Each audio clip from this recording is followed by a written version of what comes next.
roedd rhywbeth arbennig yn digwydd. Roedd mell a tharanau a sŵn trwmpedi i'w clywed. Roedd mwg yn gorchuddio ar mynyddoedd uchel. Saffai pobl Israel wrth waelod y mynydd yn teimlo'n ofnus iawn. Roedd y tir yn ysgwyd o dan ei traed. Moses, rydw i eisiau siarad â ti, medda Duw. Felly dyma Moses yn dringo i fyny'r mynydd. Mae hyn yn bwysig, medda Duw wrtho. Dyma'r rheola rydw i eisiau i bawb ei dilyn. Cofiwch bob amser fy mod i'n arbennig iawn. Fi yw'r unig Dduw.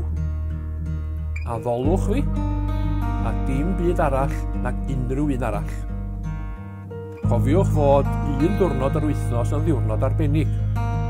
Defnyddiwch o i gael seibiant ac i feddwl amdana i.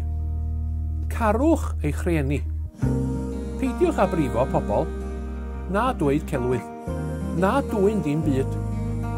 Rydw i eisiau i chi fy ngharu bob amser a bod yn garedig wrth eraill.